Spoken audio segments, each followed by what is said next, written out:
Penguin Random House Audio presents Against the Machine on the Unmaking of Humanity by Paul Kingsnorth.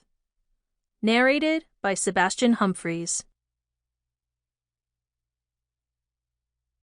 It is easy for me to imagine that the next great division of the world will be between people who wish to live as creatures and people who wish to live as machines. Wendell Berry. It may be that our role on this planet is not to worship God, but to create Him. Arthur C. Clarke.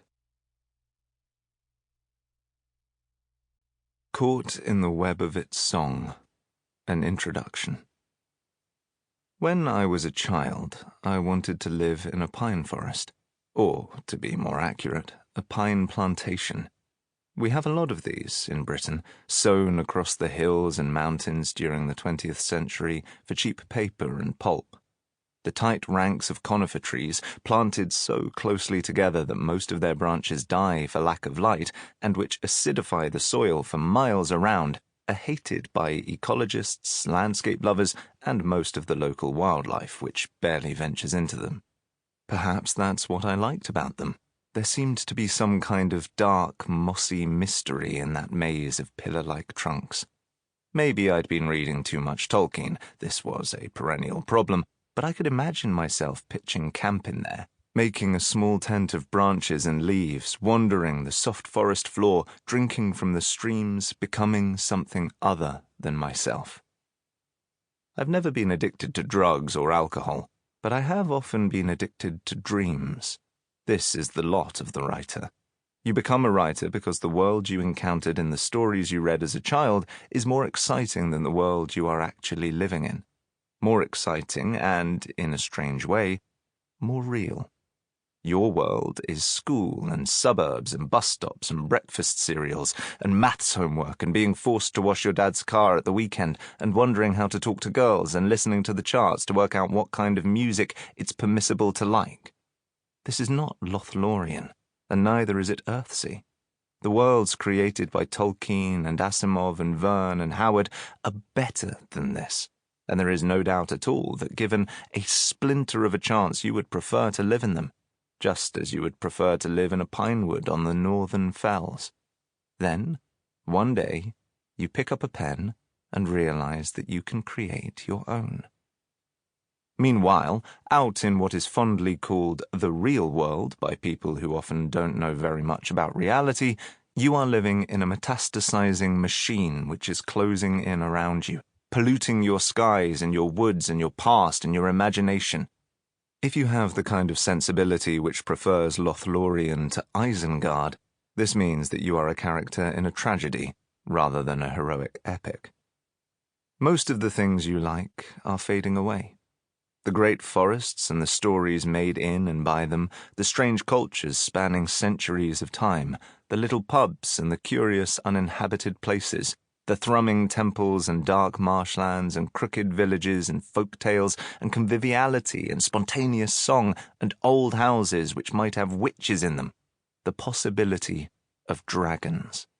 The empty beaches and wild hilltops, the chance of getting lost in the rain forever or discovering something that was never on any map, a world without maps, a world without engines. This world, you can see, is on the way out, if it is not already long gone. The one that is manifesting to replace it is a left-brain paradise, all straight lines and concrete car parks where the corn exchange used to be. The future is STEM and chatbots and cashless parking meters and economic growth and asteroid mining forever and ever. There is no arguing with it.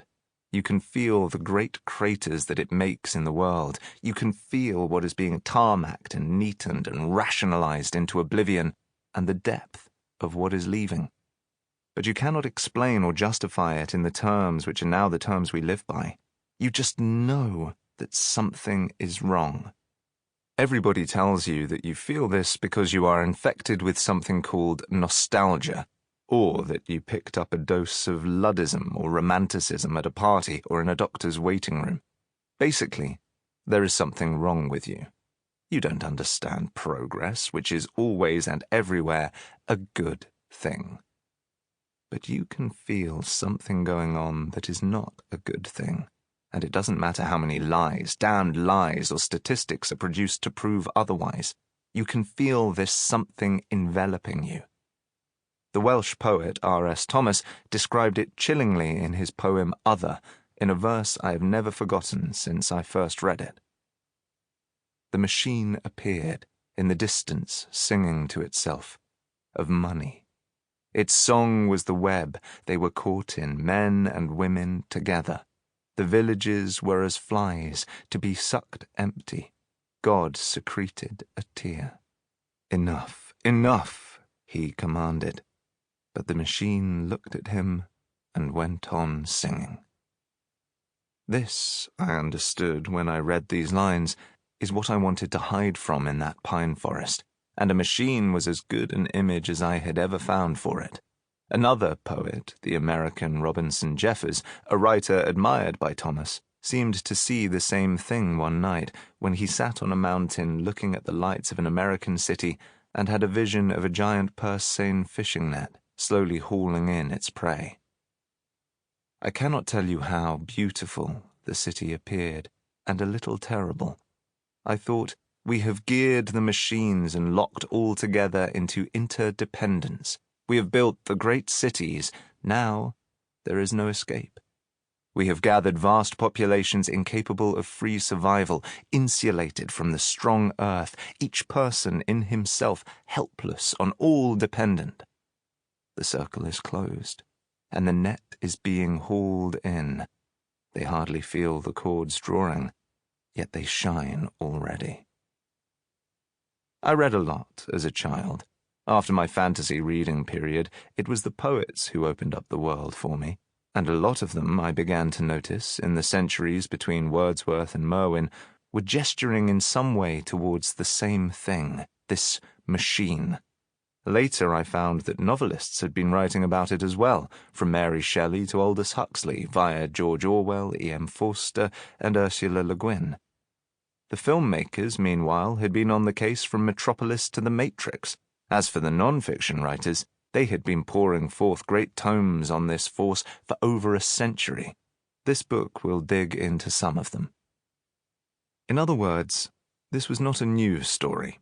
This triumph of the mechanical over the natural, the planned over the organic, the centralized over the local, the system over the individual and the community, this was the tale of our time. As this machine rose around them, all of these writers tried to pin it down in words. Many succeeded, and yet we are still here trying to work out what is going on and what to do about it and what it quite means. All we know is that some force has been unleashed in our world which we are struggling to contend with. A huge change is birthing itself, a change in our human relationship with nature, with each other, with our past, with our tools, with everything. Sometimes I feel like I've been writing about this thing all my life, running from it and pursuing it all at once, wanting to hide from it in a pine forest at the same time as I want to trap it in a jar or a book and examine it for what it is. Those suspicions or intuitions I had as a child that something was off about the world I lived in, about its values and its direction, morphed as I grew older into a way of life, or perhaps an obsession. At university, in the early 90s, my love of nature and my anger at the thing that seemed to be eating it turned me into an activist. Back then, I wanted to tackle this machine head-on, and Earth first was my drug of choice. Later, my years of chaining myself to bulldozers, living in tree houses, and turning up to any protest site I could find gave way to something else, writing as a form of activism. Journalism, magazine editing, writing for NGOs, the bad poetry and the unpublished novels, it all counted. It was all, in the end, the same pursuit, an investigation into the machine and a friction against its onward march.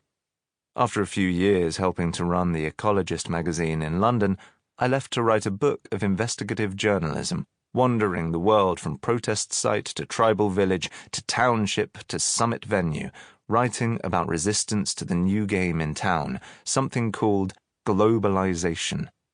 The name was different, but the values were the same. The values of... Sample complete. Ready to continue?